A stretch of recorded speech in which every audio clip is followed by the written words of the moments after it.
હર મહાદેવ, ઓમ નમઃ શિવાય. અત્યારે વાગ્યા છે સવારના 7 અને અમે બ્રેકફાસ્ટ કરવા માટે આવી ગયા છીએ. તમે જોઈ શકો છો ઘણી બધી આઈટમો બ્રેકફાસ્ટમાં મૂકેલી છે.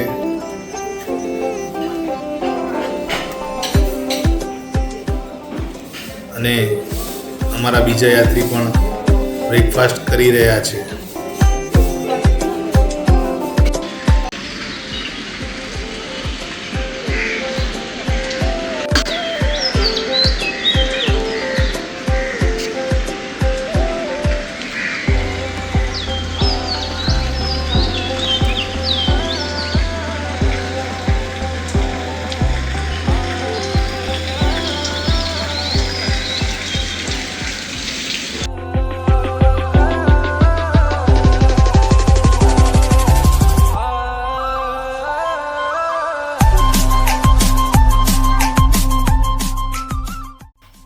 બ્રેકફાસ્ટ કર્યા પછી મેં થોડી ફોટોગ્રાફી કરી અને તમને ગાર્ડનનો વ્યૂ બતાવું છું. બીજા યાત્રી પણ સેલ્ફી ફોટોગ્રાફી લઈ રહ્યા છે.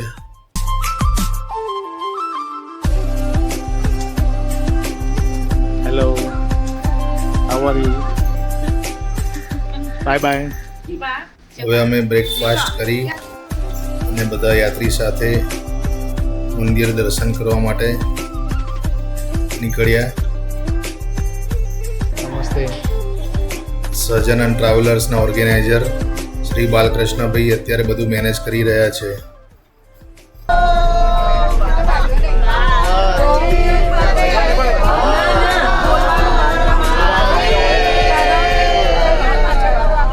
मेरा नाम अभिषेक है.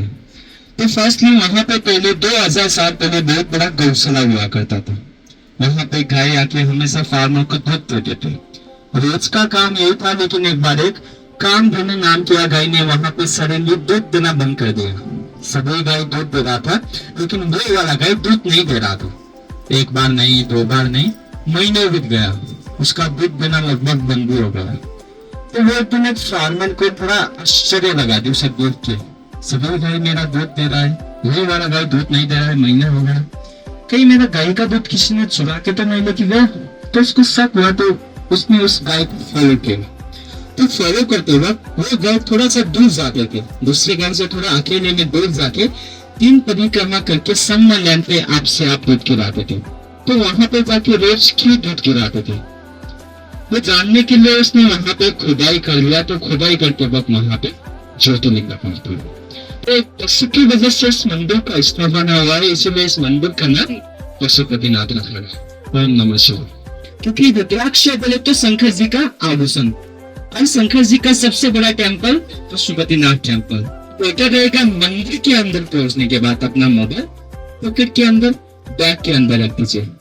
फोटो लेना है बाहर आके ले लीजिए.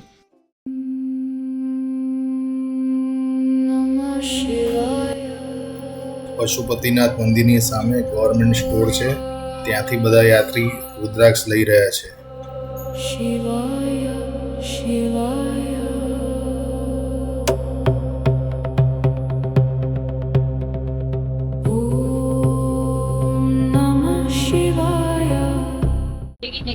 ये नेपाली में से 400.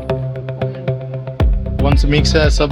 हाँ, ऐसे 4-5-6 लोग ऐसे 4 मुखी 5 मुखी 6 मुखी.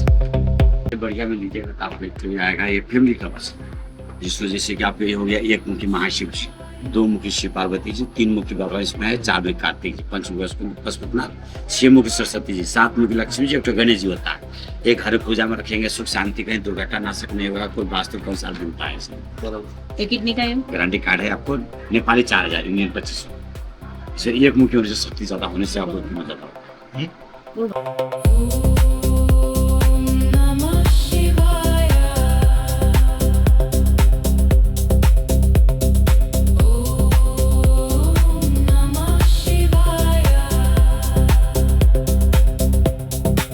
ये देखिए, ये हो गया आपको नेपाली 100 रुपए की. ये नेपाली आपको पड़ेगा 300 की. ये नेपाली 500 की है, ये नेपाली 600 का है, ये नेपाली 3000 का है, ये नेपाली 2000 का है।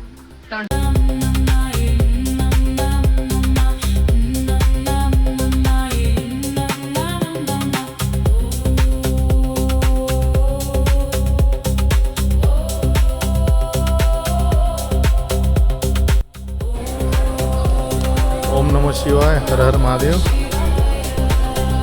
પશુપતિનાથ મંદિર એન્ટ્રી લઈ લીધી છે.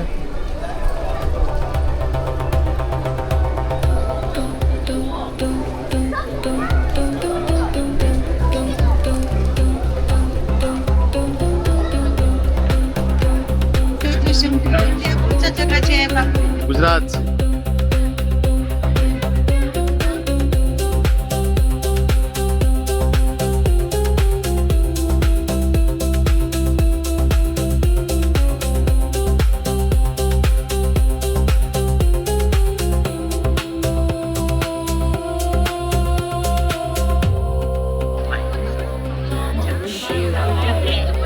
હર હર મહાદેવ.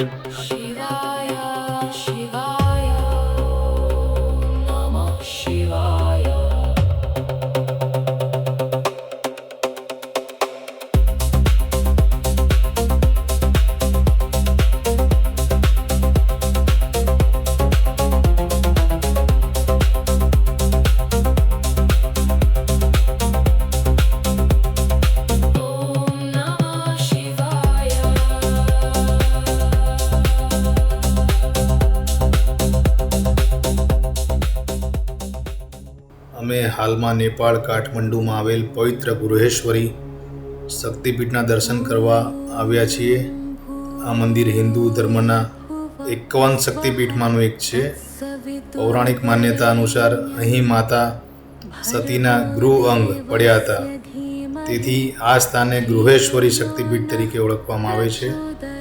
આ મંદિર શક્તિ ઉપાસકો માટે અત્યંત પવિત્ર અને આસ્થાનું મહત્વપૂર્ણ કેન્દ્ર છે. અમે પણ માતાજીના દર્શન કરીને આપ સૌના સુખ, શાંતિ અને સમૃદ્ધિ માટે પ્રાર્થના કરી છે. જય ગૃહેશ્વરી માતા. હર હર મહાદેવ. હર હર મહાદેવ. ઓમ નમઃ શિવાય. ગૃહેશ્વરી માતાના દર્શન કર્યા બાદ હવે અમે જઈ રહ્યા છીએ જલનારાયણ મંદિર.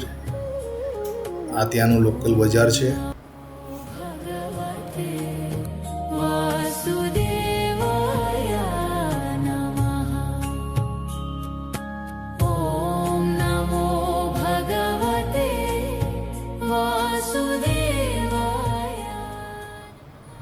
આજે અમે નેપાળના કાઠમંડુ નજીક આવેલા પવિત્ર જલનારાયણ એટલે કે બુદ્ધા નીલકંઠ મંદિરના દર્શન કરવા આવ્યા છીએ.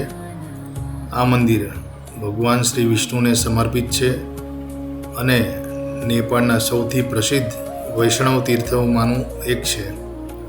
અહીં ભગવાન વિષ્ણુની વિશાળ કાળા પથ્થરની પ્રતિમા પાણીના કુંડમાં શેષનાગની શૈયા પર શયન મુદ્રામાં વિરાજમાન છે. આ દિવ્ય સ્વરૂપના દર્શન કરતાં જ મનમાં અદ્ભુત શાંતિનો અનુભવ થાય છે. આ મંદિર વિશે એક લોકપ્રિય કથા કહે છે કે ઘણા વર્ષો પહેલાં એક ખેડૂત પોતાના ખેતરમાં હળ ચલાવી રહ્યો હતો. અચાનક હળ કોઈ કઠોર વસ્તુ સાથે અથડાયું. જ્યારે તેણે જમીન ખોદી ત્યારે ત્યાંથી ભગવાન શ્રી વિષ્ણુની આ અદ્ભુત પ્રતિમા મળી આવી. ત્યારથી આ સ્થાનને પવિત્ર માની અહીં મંદિરની સ્થાપના કરવામાં આવી અને આજે લાખો ભક્તો અહીં દર્શન કરવા આવે છે. એક બીજી સ્થાનિક માન્યતા અનુસાર નેપાળના રાજાએ આ મંદિરના ગર્ભગૃહમાં પ્રવેશ ન કરવો જોઈએ, કારણ કે તેનાથી અશુભ ઘટના બની શકે છે. આ માન્યતા સ્થાનિક પરંપરાનો ભાગ છે અને આજે પણ ઘણા લોકો તેનું માન રાખે છે. અમે પણ ભગવાન જલનારાયણના દર્શન કરીને આપ સૌના સુખ, શાંતિ, સારા સ્વાસ્થ્ય અને સમૃદ્ધિ માટે પ્રાર્થના કરી છે. જો તમે પણ કાઠમંડુની યાત્રા પર આવો તો આ પવિત્ર મંદિરના દર્શન જરૂર કરજો. એનું દિવ્ય વાતાવરણ અને ભગવાનના દર્શન જીવનભર યાદ રહી જાય એવો અનુભવ આપે છે. જય શ્રી જલનારાયણ, જય શ્રી વિષ્ણુ, હરિઓમ, હર હર મહાદેવ.